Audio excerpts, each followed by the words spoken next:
Thanks. I'm going to try and talk about empowerment. So I don't know how many people from the NHS, so I feel like I should explain my job first of all, because someone did ask me.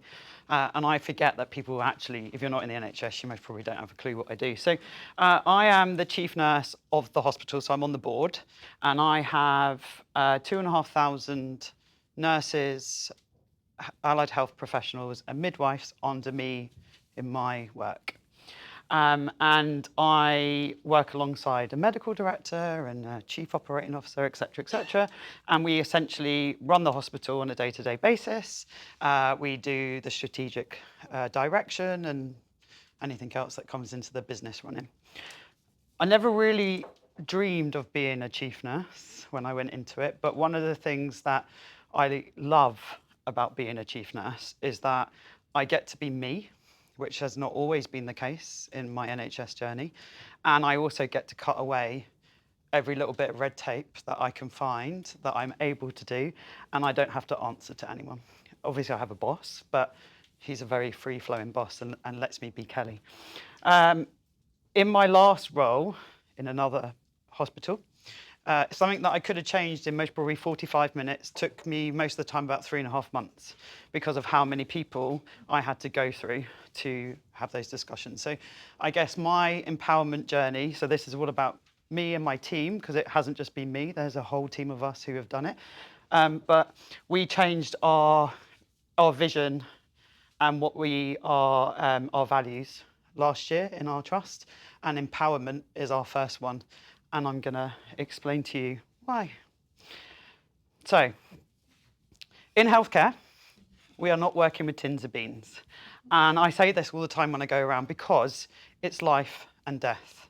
So if we make a mistake, someone can be dead.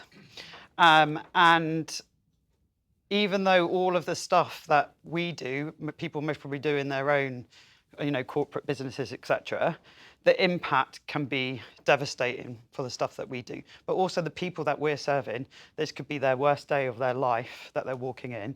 And so we need to change a culture of how we support, one, our staff, our patients, but we are also able to not be afraid to make decisions, but always remembering that there are consequences to what we do. And that's quite hard to unleash people because the NHS is full of risk, but lots of people, especially since COVID, that do not take any risks whatsoever. And it's sort of paralysed the NHS in some ways. What I walked into in West Herts. So if you are an avid fan of Channel 4 dispatches, before I took this job, this is the video that was played. We had an undercover ambulance paramedic who filmed West Herts A&E for a number of months. And when I walked into this hospital, this is our corridor, the famous corridor. We had 28 patients, 24 hours a day in a corridor. We had the worst performance in the country. I had 120 surge beds open, so over that, but there's not 120 extra beds. So they were in corridors, they were in gyms, they were in anywhere in the hospital because we were in complete crisis. Over 10 years ago, there was, in our organisation, there was a problem with mortality, with lots of issues, and they brought in a team who were going to turn the hospital around. And they did turn the hospital around, but they did it by micromanagement because they needed to come in and do that. But what happened is they never stopped micromanaging. And so it was 10 years of top-down culture, and everyone was disempowered. And this was the norm. No one thought there was anything wrong with it because they'd just let it happen. And they just walked past every day and didn't think this was a problem. I walked in on my first day, and they all remind me of this, and I stood in the middle of the A&E department, and my chin was on the floor. And I turned around to them, and I hadn't even found out some of their names. And I said, this is unacceptable. This is, from today, we're never doing this again. And to now, We're actually the second in the country for our A&E performance. I have 0 surge beds. I have 0 nursing vacancies, and it was the trust that nobody would want to work in. I've had the highest performing staff survey that's ever been seen in the history of West Herts, and it's all been done, and I have no patients in my corridors. I have no patients in the gym, and it's unacceptable for us to ever have that again. And if it ever happens, they have to come and ask permission from me, and the answer is no. And they know that now. And actually, what a lot of the feedback that they give me is they can't believe that they allowed it to happen. They can't believe they got conditioned into allowing someone's mother, father, your sister, your brother to be in that type of care. And that's happening all over the country. And it's not easy, right? It's hard. But you need to empower your workforce, and the magic starts to happen. And I truly believe that, and I'm living and breathing it. So I had to empower a workforce that had been disempowered. And it's my favourite thing because I feel like I've been disempowered through my NHS career in lots of ways, and now I had the power to do it. So, visibility. I led from the front. So I put on my uniform, and I went and worked 31 days straight, including weekends, shoulder to shoulder with my team in the ED department. I'm not an ED nurse, but I played a good blinding role of it. The first week, I cleaned. And I have a boss years and years ago, and he said, a tidy ward is a happy ward. And I've always lived by that motto. But I knew when I started cleaning, if people started cleaning when I wasn't there, I could work with these people. And I did it for 2 days. I cleaned out IV cupboards and storerooms, and it was just a mess. And if I can do it and get everyone doing it, I knew that this was not a team, was going to come with me. And on the 3rd day, I walked in, and all the consultants were cleaning their desks because they knew I was coming in. And I was like, oh yes, this is it. So it took me 4 weeks to make the change. And in 4 weeks, we had no corridor. We had already started turning around our performance. And I introduce every Friday from that, and this is my core team, that we go out and we have to be clinical. So you're not allowed to do emails, you're not allowed to have meetings, you're not allowed to do anything, so that we can keep it going. And after the 4 weeks, the problem is embedding it. Like, every change can happen in 4 weeks, I truly believe that, but it's what comes after it. So they have to believe and they have to be empowered. And we go around and continue to make sure that we're visible, because they need to believe and take the risk that I'm going to take the risk with them. So I say, if something happens, I'm going to stand shoulder to shoulder with you in a court, and you don't need to worry. I've even gone as far as I will lie down at the NMC and I will say, you are not taking her registration to so they believe and trust in me that I'm going to support them. You can't do everything as a nurse. You've got to have a doctor with you, because doctors in this sad world respond to doctors and not always nurses. So you've got to find a buddy. And I had a buddy in the deputy medical director, and he came and worked with me also. So it was even more powerful, because the doctors realised, actually, hang on, these two mean business, and we're going to change. You've got to find your hummers. So in our world, we have choirs all around. We have the singers in the middle who are singing beautifully. We have the hummers just outside them. And at the end, we have the people who are not singing or humming and thinking, why the hell am I in the choir? I don't want to be here. Why are you doing this to me? And what we do in our life is we all focus on the people who do not want to be here, because we've got to change them. Stop. They ain't ever going to change. We forget the hummers. And the hummers are so close to being the singers, and they're the people that we should do our effort on. And the rest of the people will either go away or they will conform. In my emergency department, I had 3 non-singers. They were the people who were going to do everything that they could to fight what I was doing. And so we just ignored them. And I didn't not talk to them, but I just ignored. I wasn't going to put my effort into them. And last Christmas, so winter in the NHS, everyone knows about it, I walked in to our emergency department, and in front of me were my non-conformists smiling from ear to ear. And I said, what's happened? He said, I never believed it, but God, it's the best winter ever. And it was January the first, which is awful in the world because all of a sudden everyone's been dying at home for the last week and they all decide to come into A&E. And then I knew I had cracked it because I had these smiley faces. And so these are my hummers. So my nursing team were so disempowered. I had people asking me things that I had done 15 years ago and asking my permission. So I stopped allowing them to ask my permission. And I do say this is most probably not the thing I should caveat when I say this, but I say, if you're not going to kill someone, just go and do it. Because as I said, we are working with human beings, but there has to be an element of you just being allowed to go out and make a change. So we break the rules, and these are useless rules or obstructive rules, and everyone has them in their business. And in the beginning, they were intended to actually help someone or guide someone, but actually they're completely useless.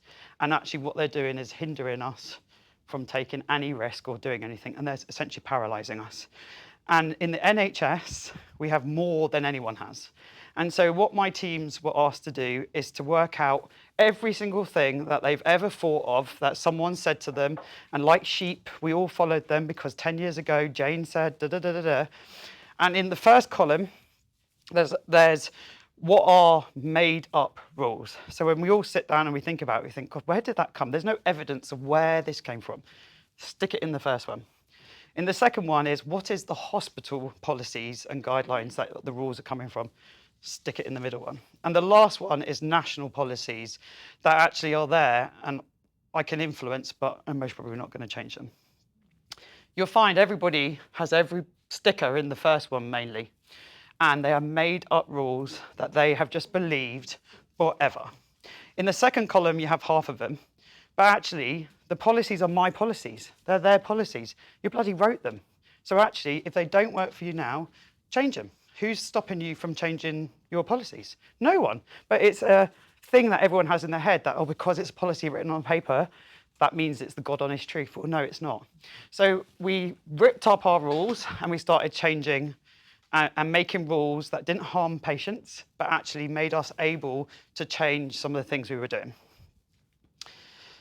I allowed them to make their own decisions. So as a leader, I have to let them do it. I have to let them make mistakes. I think you had one this morning where mistakes should be celebrated, or I wasn't at it, so apologies if the person's in it and I'm making light of your presentation. Okay. But they have to make mistakes, and it's okay to make mistakes.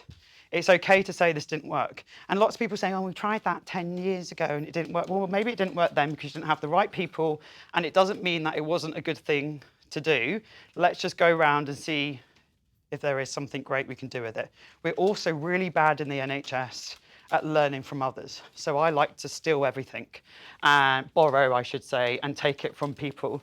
Because if someone's already done it, why am I reinventing the wheel? So that was another thing I got my teams to do is, who's doing it well? Go out and see something different than your own little silo that you've worked in for 25 years and can't imagine anything else different. And then I let them make their own mistakes, make their own decisions. If you need me, you come and bang down my door and I'll come. But actually, you go off, don't ask my permission, do it, try it, and what you find is you start to have an empowered workforce that actually think that people believe in them, that they take the time to understand them, and they value, because the people on the shop floor are the people who know the business. Us sitting in our ivory towers, which is why I don't sit in my ivory tower. I'm out as much as I can because I'm not a very good person sitting in a office. But there is a perception that we're so far removed from the business, how would we possibly know what's going on? And there is a lot of truth in that. So actually, if you allow from the porters to healthcare assistants to the nurses to tell you they know the answers and they can change it. So that is what I've allowed them to do. And my board allows me to allow them to do it. I don't know if I can press play. So celebration, you have to celebrate. So it was so the NHS is depressing, right? There is no positivity. There is no nursing voice. If I read another thing about, oh my God, it's gonna terrible winter, da da da da da.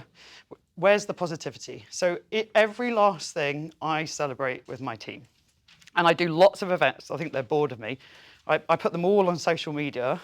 And we just celebrate. So when we did our first performance number that was nearer what we should be doing, we all went into a meeting and I celebrate each one of them individually. Every time we hit a milestone, every time they do some change, just because I think they're doing a great job, I go out and the power of a certificate. Like, I never realised how much people want a certificate until 2 days ago when I got my own certificate from my team for being the best nurse in April, which I was so proud of, and I've actually stuck on my door.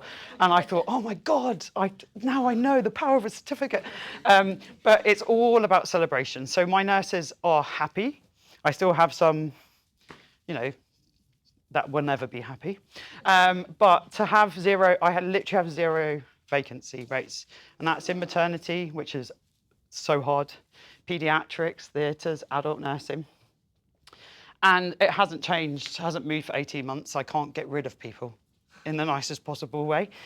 I have student nurses who are waiting to come in the doors, and so I have to over-recruit a lot to make sure that we're supporting them. But it's a good sign of a healthy organisation that my nurses want to stay with us.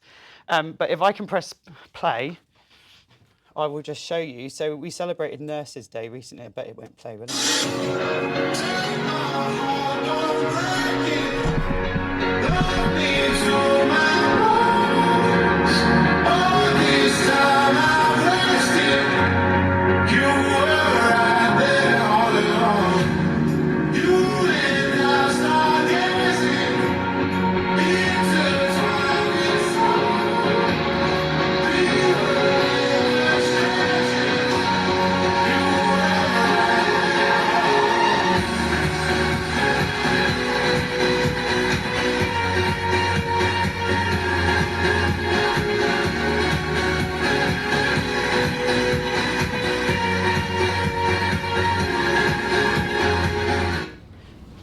So on Nurses Day, Nurses Day, I don't just celebrate nurses because then everyone would hate me, and I need the whole organisation to come with. And all of the things you see, I fund myself because it's in the NHS. So I do get some charity donations, but I think it's really important. So we do events for families outside, and that's with all the ice creams. I bring ice cream trucks onto the site when it's hot, and we have some celebrations. We had some great charity events where we did barbecues on site, and my sister works for a company where their company's able to donate stuff. So I give out free gifts to everyone just to make them happy. And they're only little tokens, but actually it really makes them shows that we appreciate them. And I walk every single bit of my hospital when I'm doing a celebration. So I have to take the whole day off, put my trainers on, get ready in the morning with a good hearty breakfast, because I don't even know the steps that I do. So we have a tower block, and then we have blocks and then I have another 2 sites. And I literally go to every single place and I say thank you. And I try and do that at least once a month, if not more. And for these big events, I get all of our team to go out, because it's really important that we're saying thank you to the people and celebrating. And that's a big change. I think that they never truly felt that. Oh, don't want to play it again. Hang on. Let me quickly go past it because it's not letting me. Okay. My last part is, these are our favourite quotes that we bring around when we're doing presentations. And lots of times people will forget what you said, people will forget what you did, but people will never forget how you made them feel. And that's what I'm trying to do in my empowerment, is try and make my team feel valued, make them realise that they can trust me and I'm going to stand shoulder to shoulder with them, that they can be developed and make their own decisions in life and in work, as long as they don't kill anyone, and try and make an empowered workforce. And that's what needs to change in the NHS, is we need to allow an empowerment to begin to rise up and find a voice again for all of the really important roles that are in the NHS, and nursing, healthcare assistants, porters, cleaners, all the rest of it. We just need to empower like other businesses do and get back to what can be great about the NHS and a bit of positivity. So that's what I try and do every day.